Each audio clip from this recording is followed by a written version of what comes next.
Most people don't realize that Shaun White is just as accomplished a skateboarder as a snowboarder. Sure, he's mostly a vert skater, but the man has won more competitions than full-time skaters care to admit.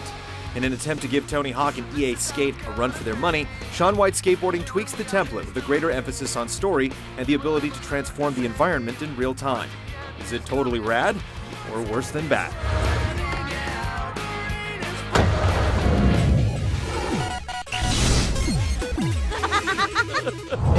Follow me.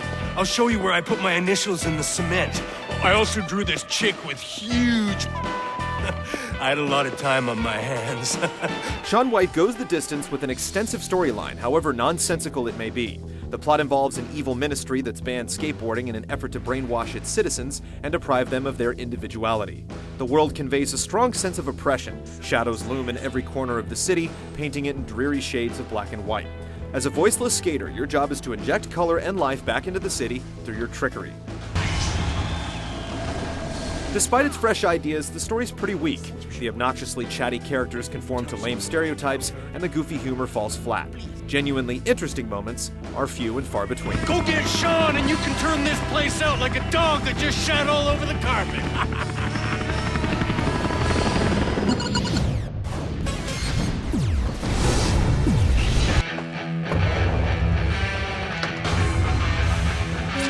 Shaun White breaks the mold of the typical skateboarding game with a story-driven campaign that feels quite a bit like a traditional platformer.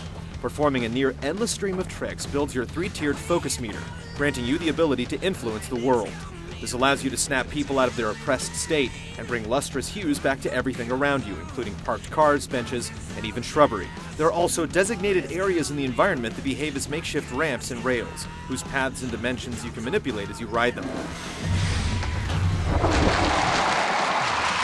Walls and barriers no longer impede your progress, allowing you to climb to absurd heights. You can tweak ramps for added bursts of speed, or dig up the ground to slide under previously impassable areas. At its best, the mechanic allows for the same sort of freedom of movement you see in a good platformer. The environments are generally open-ended, and quarantined areas gradually open up as you advance the plot. At the early stages, though, the game can feel a bit claustrophobic, especially if all you want to do is mess around and explore at your leisure, something you probably take for granted in a skating game.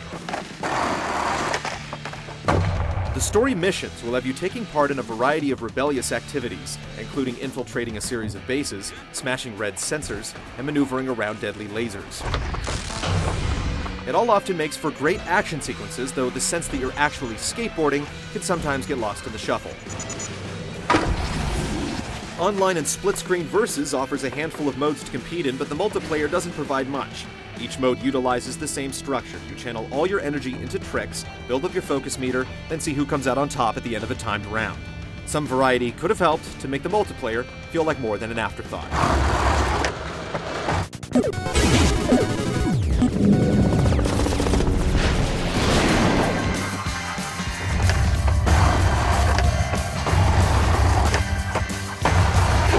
Played skateboarding games before, you'll feel right at home with Shaun White's controls. Newcomers and hardcore skaters alike will get their fill of easy-to-execute flip tricks, grinds, grabs, and manuals. You'll automatically snap onto rails or ledges for easy grinds that rack up big points and fill up your focus meter quickly. Balancing yourself based on cues from your character's body language is the hardest part. Another convenient touch is an automatic drop-in for steep bowls and ramps, which is great when you're expecting it, but frustrating when you're not. The most unique element in Shaun White's gameplay is your ability to manipulate the environment as you skate through it.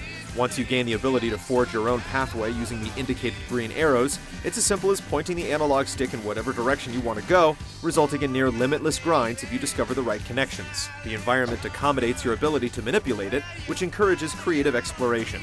It's gimmicky for sure, but undeniably cool at the same time. One flaw you'll notice soon after starting is how easy it is to lose your hard-earned flow. It continually ticks down at far too quick a rate, making it unnecessarily difficult to enter areas that require a certain percentage of the meter to be filled. Falls or accidental deaths drain the meter instantly, forcing you to start all over again. Your failure is our success.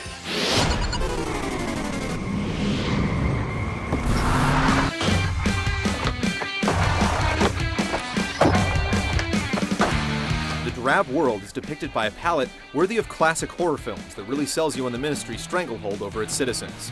Once you begin to drastically change the world, you discover all the subtle details. The pulsating effects of the focus meter cause a pleasing earthquake effect on nearby objects, and cars topple realistically, trees sway, and colorful graffiti emerges on previously barren surfaces. Character models, on the other hand, are rough on the eyes, especially during cutscenes. Even Shaun White hardly looks like his real-life counterpart. Good thing he has a distinctive hairdo.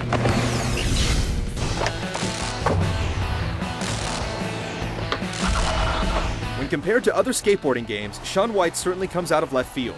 The ability to manipulate the world is executed well, and it really does drive the experience into a realm much more fantastic than you'd expect from a skateboarding game.